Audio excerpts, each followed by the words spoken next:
So part 9, Demea decides to change tacks. Okay, so he's been watching Cleanthes struggle against Philo's objections to the design argument this whole time, and he actually tries to decide a totally different kind of argument. He introduces what philosophers usually call the cosmological argument, which is basically Aquinas' second and third ways combined into one. So that's really what the second part looks at is a version of the cosmological argument. And this term a priori, we're going to talk about what that means here in a second, but a priori proof of God's existence.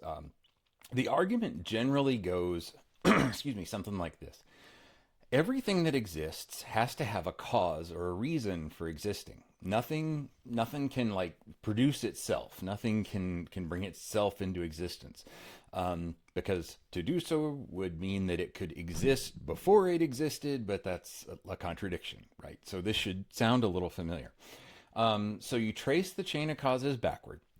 This thing was caused by that thing, which was caused by something before it, etc., etc. Can that chain go back forever? No, Demea says, because an infinite chain with no first term would just basically not be an explanation at all. It would just say that it just goes on forever, but there's no way to conceive of it even getting started. There's no way to imagine it even starting, right? It would just have to go back forever. So what he's saying is, if there is a chain of causes like that, it has to end in some point in the past, basically, to have that first cause. There must be a necessarily existing being, then, something that doesn't owe its existence to anything else. Something whose non-existence would be possible, and that necessary being is God. Okay, so notice the kind of argument this is, right? Demea is basically claiming that you can prove God's existence through pure reason alone, right? Without any appeal to any kind of observation or experience. He's basically saying he has to exist because we can't conceive of him not existing when we think about it in this way. So what he's trying to argue, remember, both Cleanthes and Philo in the first version of the argument they were talking about, talked about we see the world being organized. So they were looking at facts around them and saying, well, we see the world be organized, and everything else that we've ever seen that's organized has had a creator. So the universe must have a creator too. They're basing it on facts, right? They're basing it on facts and then trying to draw conclusions from those facts. Here, though, there's no observation. It's just saying, imagine this, right? It's a thought experiment. And because it's a thought experiment and then is relying only on the logic of that thought experiment, that is what is often called an a priori or reason alone argument. A priori, and it's usually contrasted with a posteriori, and I got the words down there, which was, I guess it's that way. That what those mean is whether you can get something prior, whether you can prove something prior to experience or after or posterior to experience. So an a priori argument is something that is pure reason, pure logic, just like math. You don't have to actually have numbers of apples in front of you in order to calculate. It's just based on definitions and sort of the principles and the logical arguments themselves.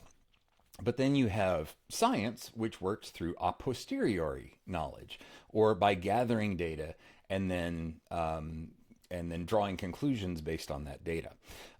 You should also recognize that in some way from Hume's Fork, where he talked about there were right relations of ideas was one way you can say you know something, and then there are matters of fact, which is another way you can know something. And Hume, in that part, it wasn't saying that everything that you try to argue from relation of ideas is totally false. Like math works. We know math works, and it has all kinds of applications. The question is going to be whether or not that works when we're talking about something we have never experienced before and maybe couldn't even, in principle, experience. So Demea is claiming you can prove God's existence through pure reason alone. Right. So you don't need to look at the world. All you have to do is just think carefully about the concept of existence and causation, and you'll get to a proof of God. So, so it's an a priori argument. It's about a proof of relations of ideas alone. And this is really the thing that makes both Cleanthes and Philo reject it. Okay, so we're going to talk about why they do. Um, Cleanthes' response is one of the, to me, sharpest moments in the whole dialogues. And it draws a direct line back to Hume's inquiry. So Cleanthes, remember, this is not Hume, this is actually Cleanthes saying this. He says there's a fundamental absurdity in trying to prove a matter of fact God exists through pure reason. Okay? So remember how Hume had that fork, right? There's two kinds of knowledge. Reason relations of ideas can be known by reason alone, and their opposites are contradictions. So 2 plus 2 equals 4 and 2 plus 2 equals 5 isn't just false, but it's actually logically impossible. So if relations of ideas, the way that they work, like things in math, you don't have to go verify in the world whether they're true or not. It's just that the opposite of that, the negation of whatever the relation of ideas is just totally inconceivable, right? 2 plus 2 is 4. You can't contradict that by saying 2 plus 2 equals 5. Well, I mean, that is a contradiction, sorry. But if you say the opposite, no, 2 plus 2 doesn't equal 4. Yes, it does. There is no world in which 2 plus 2 does not equal 4, because that's literally the definition of 4, and 4 is the definition of 2 plus 2 because of how the logical structure works.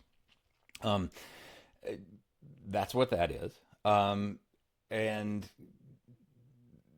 for matters of fact, though, there's something different. For matters of fact, the opposite is always conceivable. In other words, you can imagine that something is different from a matter of fact. So if I look at, oh, I don't know, I'm like looking on my desk for something to do here. If somebody called me or somebody says they called me at 2:15, I can imagine that no, they didn't call me at 2:15, right? I can imagine the opposite of that. And there's no sort of logical impossibility. It's just a fact that they didn't do it. Same thing then is going to happen with whether or not God created the world or whether God exists. Can we conceive of God not having created the world? Sure. There's no logical contradiction in that. We just imagine that, I don't know, it popped into existence. But there's nothing in the definition of the world itself that requires God to be its creator, right? That's kind of the thing he wants to keep stressing here. So Cleanthes says, whether God exists is a matter of fact, not a relation of ideas. It's a question about what actually is out there in the world. And matters of fact can't be proved a priori through reason alone. And here's why. Whatever I can conceive of as existing, I can also conceive of it as not existing, right? I can form the concept of God existing. I can think about that. But I can equally form the concept of God not existing. There's no logical contradiction in God's non-existence, the way that there's a logical contradiction in 2 plus 2 equals 5, right? 2 plus 2 equals 5 is just nonsense, right? It's so wrong, it doesn't even it's not even something you can disprove. It's just like in the very words and the meanings of the words and the ideas themselves, it's wrong. It can't happen. But saying that God doesn't exist doesn't work that way. It's just sort of saying, no, there's no God around, right? There's nothing contradictory about that. So that's what Cleanthes' argument is. So therefore, the concept of necessary existence, right, a being whose absence would be impossible, is incoherent. So there's just no such thing as logically necessary existence for anything. You can't just think something into having to exist is what he's trying kind of saying here. So there is a direct application of Hume's fork to Aquinas' third way. So when Aquinas claimed that God exists necessarily, Cleanthes is saying that claim tries to borrow the certainty of mathematics for a question that belongs actually to experience. So, and you can't do that. So it's just like if you want to prove a mathematical claim, you have to prove that it works with all the other ideas of math. you can't just go out and say, I'm going to prove that 2 plus 2 equals 5, and I'll just find an example of that, right? It just doesn't work that way. That's not the kind of thing you can do at all. So you're sort of making what you may have heard before sometimes called a category mistake. He's treating it like one thing when it actually is some other thing. He's trying to treat the existence of God as if it's just a logical thing, when what it really is something that is a matter of fact about whether or not it just happens to be the case or not. So Philo then comes in. Let me make sure with my slides here, I've got things going here. Philo, yep, here we go. Philo comes in and adds two further points, that are both make a good point here. The first, he says, even if we grant that there has to be a necessarily existing being, like a necessary first cause, why should that be God rather than the universe itself? Right? Demia is sort of just assuming without argument that we have to go beyond the universe to find what exists necessarily. But maybe matter itself or the universe as a whole is the necessarily existing thing. Why does that have to be God? Remember how Aquinas would always say, and everyone always says that this is God. That's something that Philo points out, and he says, well, yeah, there may well have to have been a first thing that wasn't created, that it always existed, but why's it got to be God? Why can't it just be something else altogether? So we don't know all the properties of matter. He says we could conceive that maybe there is something about just pure matter that maybe has to exist, but the point is it's not God. And that's kind of one point he makes. And so demanding an external explanation for the universe, he says, sort of assumes the very thing that needs to be proved. Actually, I wrote that down. That's not quite right. No, Philo is really just saying, he's trying to point out that it could be anything else. It could be anything else that we want to know, or that we could imagine as being that first thing. So the second objection concerns the whole and its parts. And Philo, for this part, asks, if I show you the particular cause of each 20 individual particular particles of matter, would you still demand to know the cause of all 20 taken together?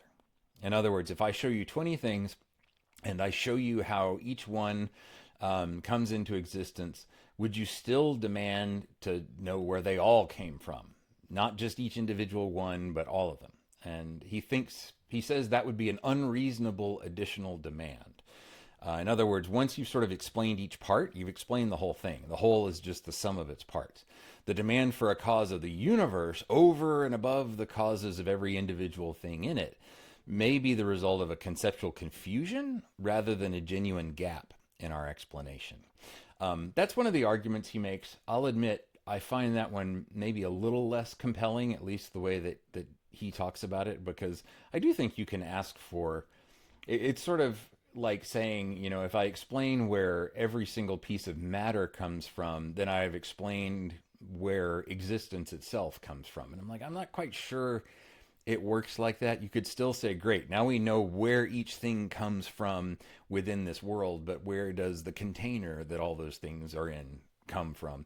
That still seems like maybe a good question to me. But we're getting very abstract at that point, right? It's hard to kind of know exactly where we're talking about. But those are the two things that Philo comes back with. Basically, the way to think about it, Cleanthes rules out the argument from the cosmological argument just in principle, says it's totally the wrong way of thinking about the issue. But Philo comes up with two more specific ways of kind of saying, here's two other ways to think about it. So then we go to part 12. And what's interesting to me about part 12 is that instead of getting a sort of big knockout punch where Philo comes in and says, and here's why there is no God, we get something very different. Because up to this point, if you're followed along with the characters, you're kind of being like, okay, well, Philo shot down the other people's positions. When's he going to come in now and just give his own position and sort of lay everybody out and have Hume's going to have him walk off and be the victor? But it doesn't work that way. So it's kind of a little bit of a surprise ending, in a sense, if you've been following along in a certain way. And what's surprising about it is, well, first of all, Demia has left. Demia has taken off, and Demia is like, "You guys are hopeless. You don't understand, and I realize I'm not going to convert any of you." So he goes away. And so, like I said before, that's one way of Hume sort of signaling, in the end, we're not going to take Demia totally seriously. That really the last two standing in the tournament of positions here, I guess you could say, would be Philo and Cleanthes, between natural philosophy or natural theology and Hume's position with Philo. Um, so while the two are alone, Philo kind of speaks more candidly and more openly than he has before. And what he says, at least if you've been paying attention, should be a little surprising. Because Philo says that he's actually less cautious on the subject of natural religion than on almost any other topic. Okay, and that's kind of how he phrases it, that he is less cautious about it. In other words, he says, I feel like, I'm going to be honest with you, you're onto some good points here. Your point about intelligent design, he said, I know where you're coming from. I like feel that intuition. Um, and what he says is when he looks at the world, he does find a striking analogy to the products of design and intelligence, that he sees, or at least thinks he sees, something like a purpose or an intention or a design everywhere in nature. He even says at one point, no one else can be so hardened in skepticism as to deny this entirely. Like, he says he thinks that if you look at the universe, you don't just see absolute randomness, that there is design, there are laws to the world. There's a regularity that shows something like intelligence, or at least some kind of rationality. In other words, other people have put it this way, that the very fact that we can make sense of the world, that we can do science to make sense of things in the world, means that maybe the world is designed like our minds, like our way of understanding things. So that's kind of one thing he admits, at least to his feeling right there. Now, a lot of people often feel sort of confused or betrayed by this, especially if you've been liking Hume's position so far and you're like, yeah, man, skepticism, break it down. You may feel a little weird because here's Philo saying something that's actually the opposite of being skeptical. He's saying, no, I too get that sense that there is something intelligent there. And in fact, if you've been watching Philo, all he does is demolish arguments throughout everything so far. But it's not here that he's conceding the main point. That's the important thing to say. He says that at first. He's like, I know where you're coming from. But he doesn't go so far as to say, and deep down, I think you're right. Instead, he doesn't concede the whole point, because what he's conceding is he understands where he's coming from, but he's just not willing to go as far and be as confident. And he even thinks that Cleanthes shouldn't be as confident in his conclusion as he is. So Philo's conceding that there is some kind of analogy between the order that we observe in nature and what an intelligent design might have produced. So he's willing to say that yes, the cause or causes behind the order of the universe probably bear some resemblance to intelligence. But that's it. He's not conceding that this analogy is strong enough, especially not strong enough to prove that the sort of established God of traditional religion is real, like infinite, perfect, morally good, uniquely existing, genuinely concerned with human beings, or capable of answering prayers, or that belongs to any one particular tradition.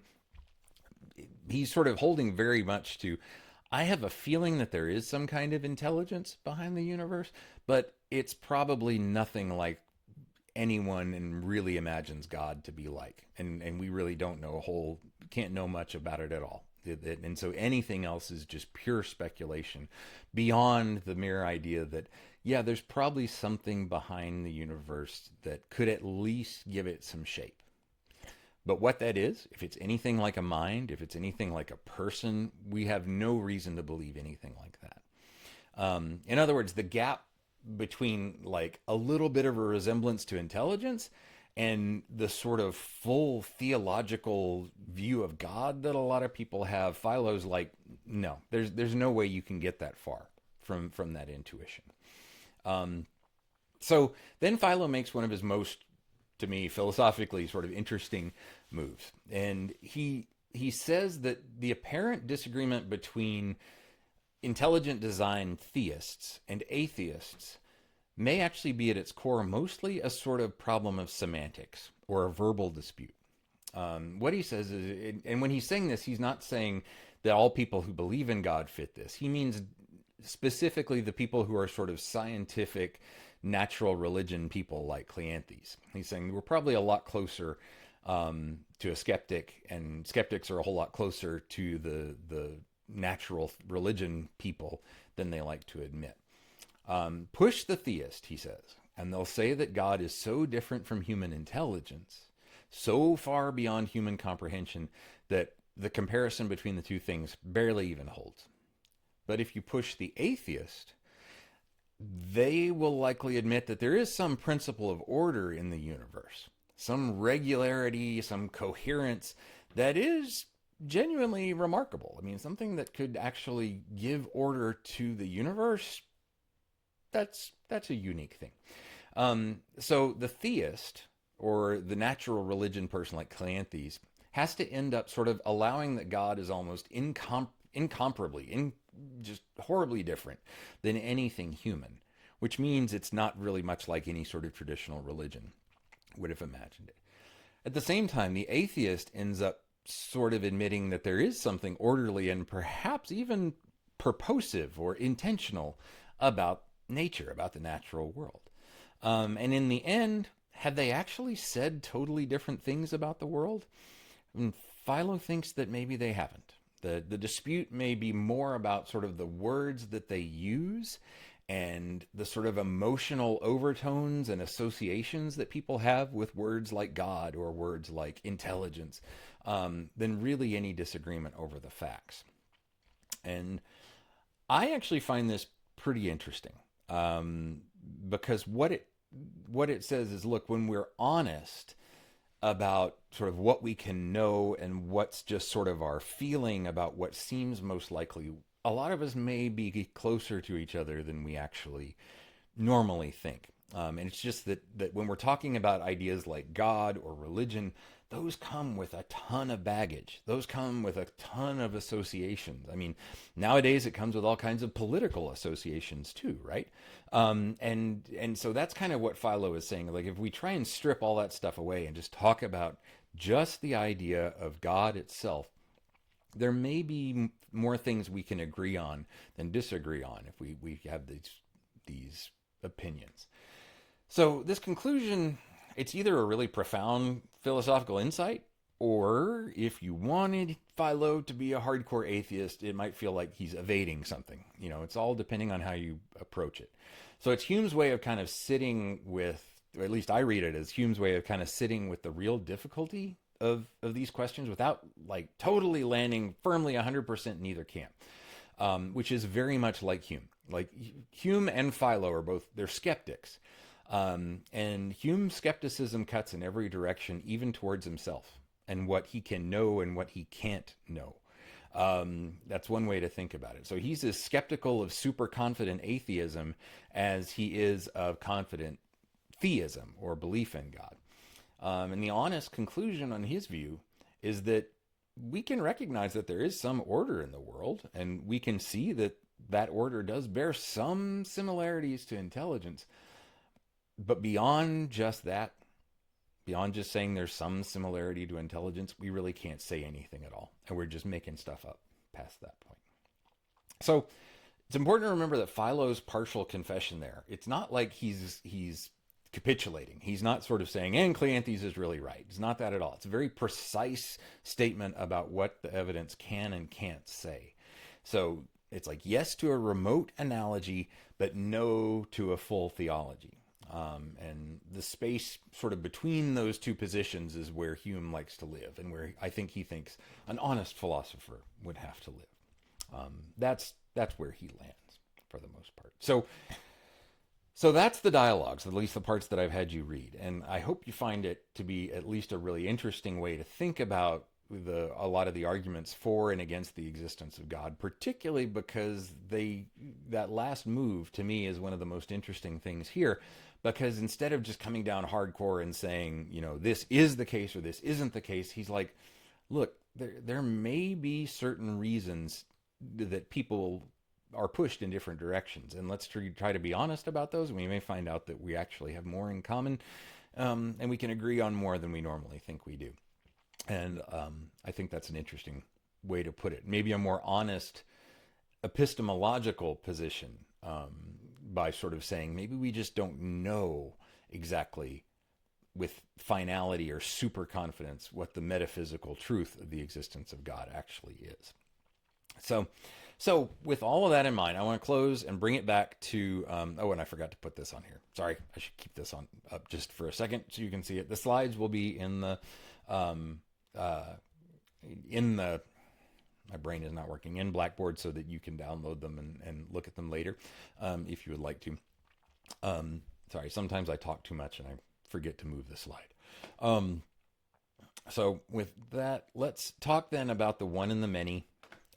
Just come back to that and make some connections to the one and the many so that you can kind of see. I don't think it's too hard to figure out between Aquinas and Hume who's the one on the side of the one and who's the one on the side of the many, right? I think that's pretty obvious, I hope. So Aquinas is 5 ways.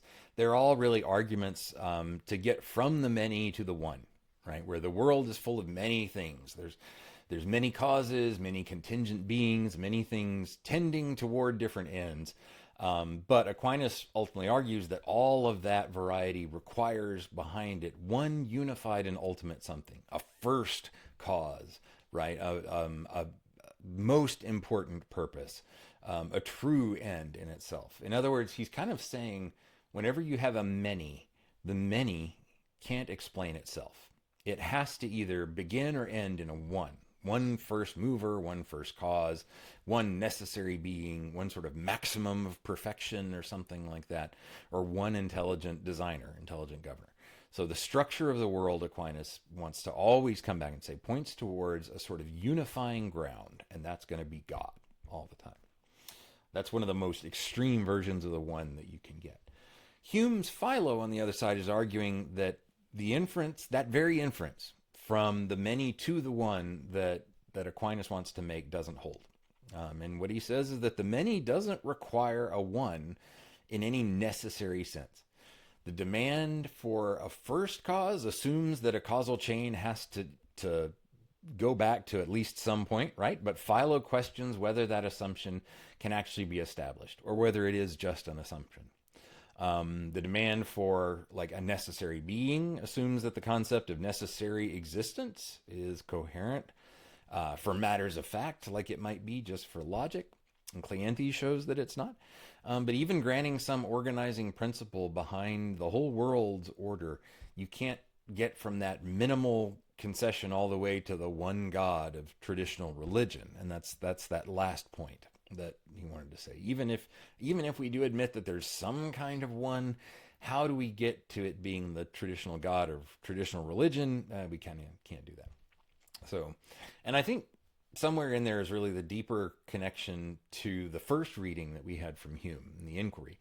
And remember, their necessary or necessity in that one is something our minds project onto experience, he said. Whenever we think at what necessarily causes something, that's something that our mind has a habit of projecting on things because of how many times we've experienced it. But in reality, all we ever see are sequences, one thing followed by another, over and over.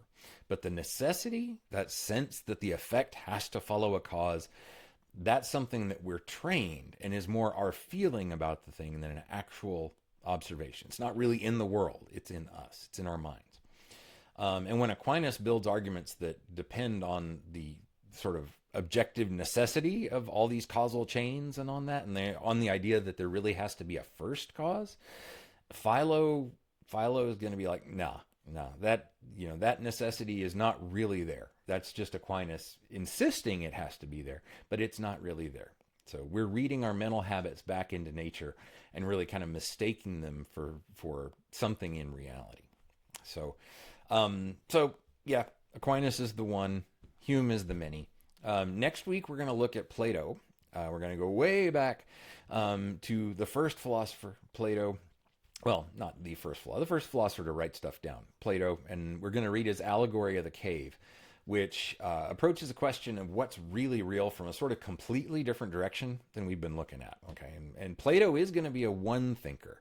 So he believes that there's a fundamental unified reality behind the whole world of appearances. But he gets there through reason and what he's going to call illumination rather than through causal arguments. So while you're reading it, I want you to think about, whether the same objections that Hume raises apply to Plato, or whether Plato's way of looking at things requires a totally different kind of response, because it's going to be a very different kind of thought experiment than what Aquinas does. All right, so a lot there this week, guys. I hope you found it interesting. When I do this, this is when we have traditional classes. This is the one that people always get the most excited about, usually because arguments from the for and against the existence of God can be fun, can be emotional, can get into it in a good way. So it's good philosophical fodder. But hope you enjoyed it. Hope you find after listening to this that you can get through the readings a little bit more, that they make more sense, which is my point behind the videos. So, all right, any questions, please feel free to email me. Craig.brewer@elmhurst.edu, and I'll be happy to try to clarify anything. Thanks to those who are sending me emails. Always happy to answer questions, as many as I can. All right. Thanks, guys.